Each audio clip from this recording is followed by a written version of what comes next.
नमस्कार। कवि और कविता इस शीर्षक में आज एक तरुण कवि के बारे में चर्चा करूंगा। वह कवि हैं रघु रविदास। युवा काल बहुत ही निराला है। युवा शक्ति देश और जाति का भविष्य है। उसकी उच्चाकांक्षा, जोश, जज्बा, मनोबल, रुचि, प्रतिभा, संगठन स्पृहा आदि द्वारा आम नागरिक शांति और समृद्धि का सपना देख सकता है। मन की अपरिसीम शक्ति है, बस उसे नियंत्रण में रखना तथा उचित समय में उचित दिशा की ओर परिचालित करना चाहिए। युवा मन को प्रेरणा, उत्साह परिवार, समाज और अनुकूल परिस्थिति आदि द्वारा मिलती है।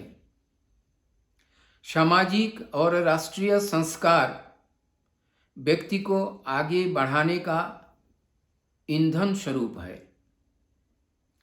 यौवनावस्था में स्वप्न और कल्पना रंगीन मादकता में डुबोए रखती है। साथ ही साथ कठोर,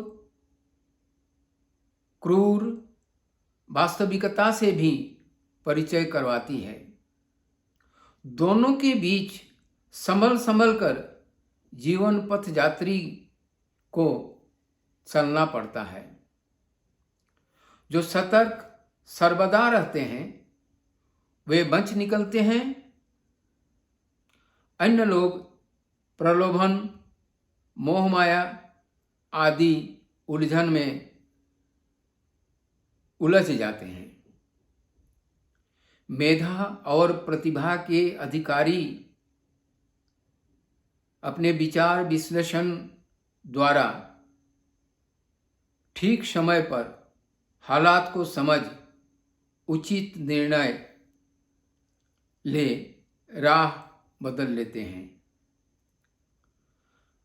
मानव जीवन में हजारों तूफान आती है। इंसान की हौसला बुलंद हो तो मंजिल खुद ब खुद पास आती है। ये उच्चारण एक समर्थ युवा कवि का है। वह कवि संकोचवश अपनी कविता न प्रकाशित करते हैं न किसी को सुनाना चाहते हैं, पर लिखते हैं। उन्हें मालूम है हर अंधेरे के बाद सुख भरी सवेरा होती है। एक बात यहाँ उजागर करना उचित होगा। 21वीं सदी की शुरुआत से पहले यहाँ यानी बराक घाटी में हिंदी साहित्य का आशानुरूप माहौल नहीं था।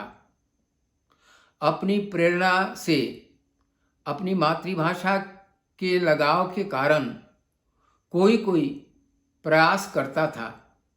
उसमें कवि रघु रविदास भी हैं, जिन्होंने स्वाध्याय से हिंदी भाषा को अपनाया और कविता रचना करने लगा।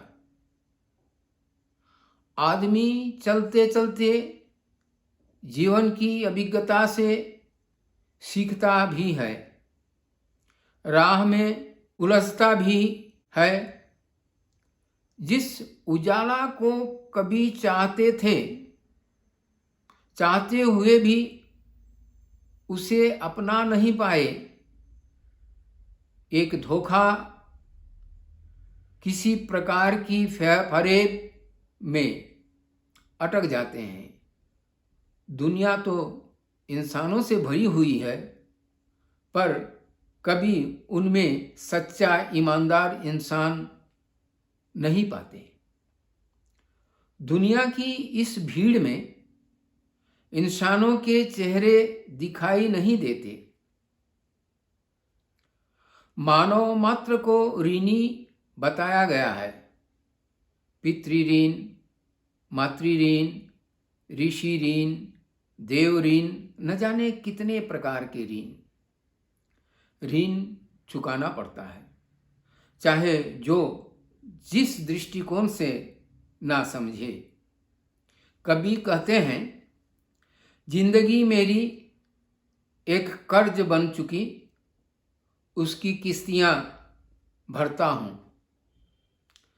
कभी के जीवन का एक लक्ष्य था, वो लक्ष्य के बारे में कभी कहते हैं, दिल की थी एक आश, सोचा बनूंगा कुछ खास। मंजिल जब भी पास आती है, राहों में कहीं खो जाता हूं। मंजिल के पास आते ही एक नहीं अनेक राहें बन जाती हैं और उस भूल भुलैया में फंस कर कभी खो जाते हैं। पुस्तक के समान दूसरा कोई मित्र नहीं होता, लेकिन वह सद्ग्रंथ होना चाहिए। बराघाटी के स्वर्गीय कवि सुधीर सेन का कहना है, अनेक पुस्तक पढ़ने से अच्छा है कम पुस्तक पढ़ें, और वह पुस्तक भी उच्च कोटि का हो, उसे बार बार पढ़ना चाहिए।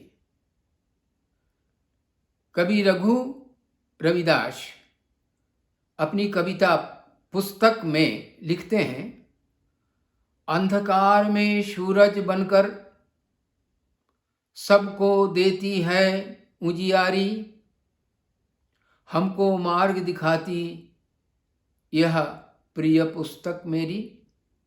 पुस्तक प्रिय होनी चाहिए, मार्ग दिखाने लायक होनी चाहिए।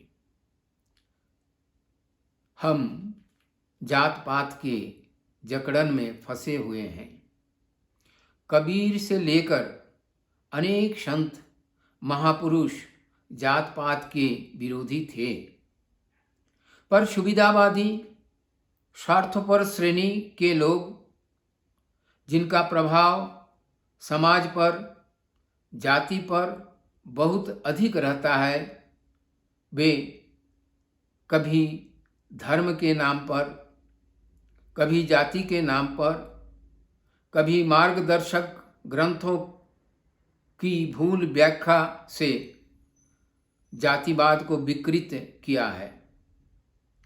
आदमी को आदमी का दर्जा नहीं दिया है। जघन्यतम अत्याचार, अनाचार, लांछना से उन्हें दूर रखा है, उनका अधिकार को हनन किया है।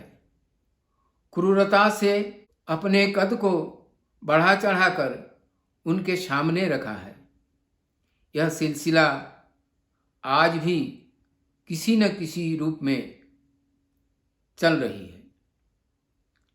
कवि रघु अपनी उपलब्धि का उच्चारण करते हैं जो उन्हें पुस्तक अध्ययन द्वारा मिली है। जाति धर्म का भेद भूलकर सबको है यह सहारा, हम अगर भटके तो पकड़े हाथ हमारा। अत्यंत मुलायम, धीर, संयत है यह उच्चारण, कहीं किसी प्रकार की तीव्रता नहीं।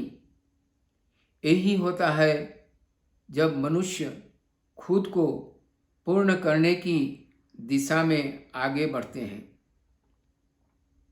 तो उसे संतोष होता है।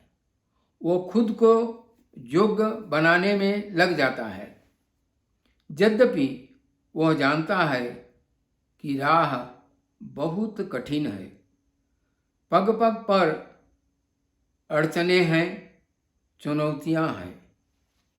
रघु एक होनहार कवि है। कवि प्रतिभा सभी को नहीं होती।